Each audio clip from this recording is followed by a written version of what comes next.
Hearing nothing, I guess I'll start. I appreciate everybody coming here today. We're here today to announce charges. This stems from the incident that happened at Cesar Chavez Elementary School the week before last, I believe. We have filed 2 charges in this matter. We have charged Aubrey Wilson with 1 count of child abuse in the 4th degree. We have charged Chelsea Berkeley with 1 count of felon in possession of a firearm.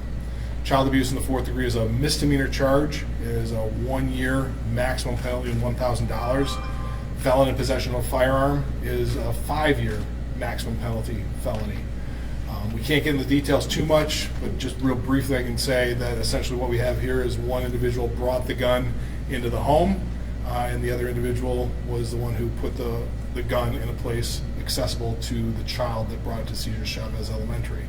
So I want to compliment the chief and the Grand Rapids Police Department. They've done an outstanding job in conducting this investigation. I think this demonstrates the seriousness of which we take these cases. When I say we, being, whether it be Grand Rapids Police and the prosecutor's office or be any law enforcement entity in Kent County, we are going to investigate and follow up with anything that we can do to make sure these guns are trying to kept out of the hands of kids and kept out of the schools.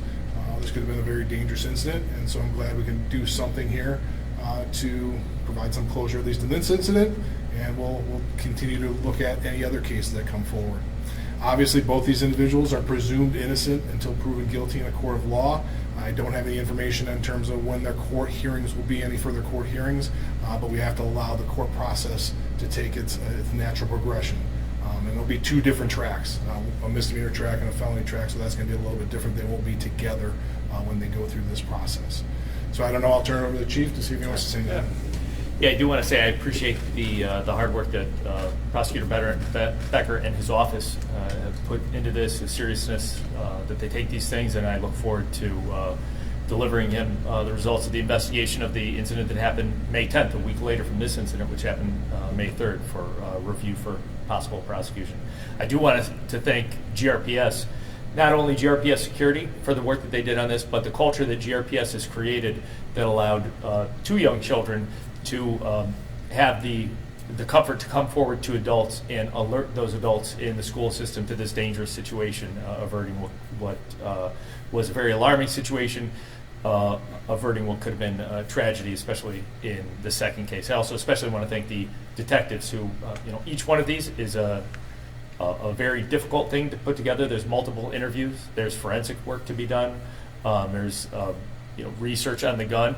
This case actually still remains open because in investigating this case, we've determined that this firearm was also stolen. So we have expanded our investigation to dig into that further, and we're looking for potentially further charges on this. So great job by the detectives in this case, and a team effort all around in the city to provide safety for our children. So appreciate it.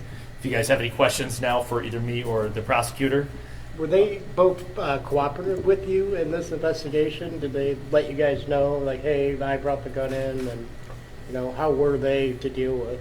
I can't get into too much of their statement, but they were cooperative. They, can't say what they said or anything like that, but nobody put up any sort of difficulties in terms of the investigation. What are the relationships of the defendants to the child? One was a mother. The one was a live-in with fiance of the mom. Are you which one? Sorry, just for specification. Which one? What was the mother? To which charge? The mother is charged with the child abuse. Are you satisfied with the charges in this case, given that we've got safe storage coming, or do you wish it was enacted sooner? No, as safe storage, I think the biggest thing for safe storage is it provides clarity. I think the safe storage, we wouldn't have been able to charge much more than we have right now. It still probably would have been a misdemeanor charge under the new safe storage legislation.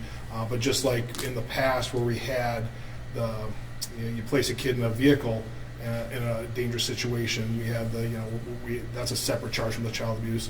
This just provides more clarity, I think, for everybody, whether it be law enforcement in terms of what charges we can file, and for, quite frankly, the public to know what behavior is tolerated and not tolerated.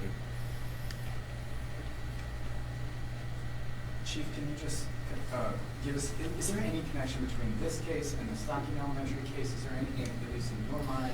Really, the only connection is that it was a little alarming that literally we had a press conference with a lot of faces in this room today on the 3rd of May, and then a week later, even though it got all that press coverage and all this discussion about how alarming it was that a 7-year-old was in possession of a semi-automatic handgun in a GRPS school, that just a week later, the exact same thing happened, and that one subsequently was a loaded handgun, even a more dangerous situation. So, just aside from the fact that I have about 23 years of police experience, and I will say this is the first time and now the second time that I've ever encountered a child that small having a gun in school was new to me, and to see it twice in 1 week period was very alarming. I don't think there's any connection between those two, but just the coincidence and how alarming it was that everyone knew, the week before, in this case, May 3rd, how outrageous it was that a 7-year-old would have a gun, and then to see an 8-year-old walk into school with a loaded gun shortly thereafter was astounding to me.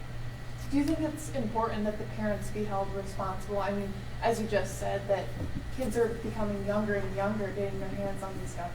Yeah, absolutely. I think it sends a message that parents will be held accountable. We're talking about victims here: the 7-year-old victim and an 8-year-old victim. Especially in the case of an 8-year-old, that was a semi-automatic handgun that was fully loaded with a round in the chamber. So if that gun was manipulated, even through the bag, it could have gone off and killed a child.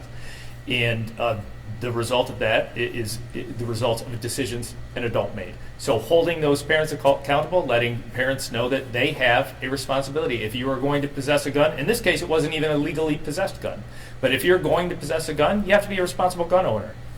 So I think it is very important to hold parents accountable. So are there? I think, just if I could add, it goes beyond parents. I mean, this is any adult that has access to a firearm that's going to put them in a situation where kids have access to it. So it's not, we can't just focus on parents. I think we need to focus on anybody who has a gun and they may have kids in their house, just visiting even. That's the message I think we want to send. It covers all adults.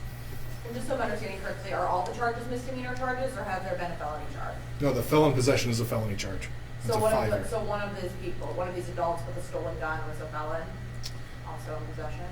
This felon possession, that's what the charge is, a felon in possession of a firearm, correct.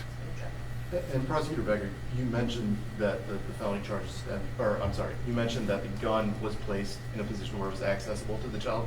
Does that mean it was placed like in the backpack, or was? Nope, I can't get into the facts that much. That's just, it just gives a place where a child had access to it, and I'll leave it at that. Can you say the ages of the two defendants and where they're from? Boy, I don't have the ages right off the top of my head, so sorry. Have they been arraigned? Yeah, as far as I know, they have not. But I could be wrong. I don't. We don't get involved in arraignments, so. Are you considering juvenile charges for any of these No, children? we can't. Under Michigan law, a juvenile is presumed incompetent under 10 years of age. So both these kids are under 10 years of age. So there is no way we could even file charges if for some reason we wanted to. And we're not looking, like as the chief said, this is more adult decisions, and kids are going to do stupid things, and especially when they're this age. So there's no charges for them. Chief, I guess to that point, did you speak to the children? Was there? Do you get a sense of their intent? Did they just see something shiny and want to bring it to school?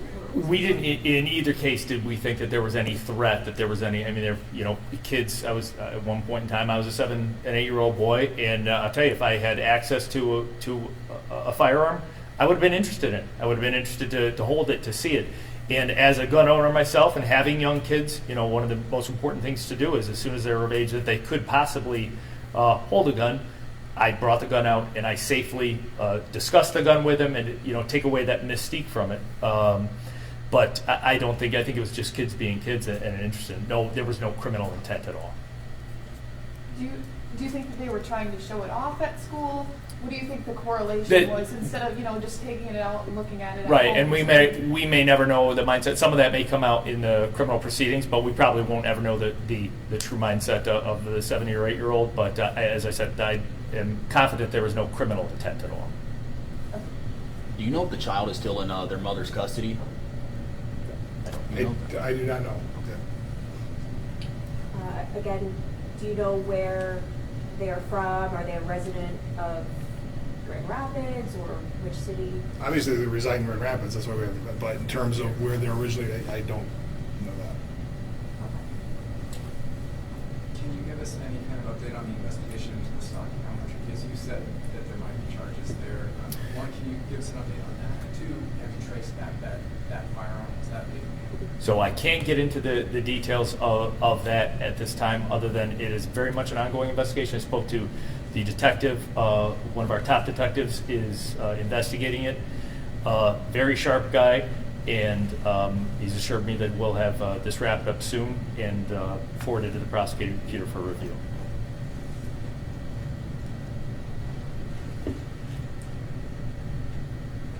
Anything else?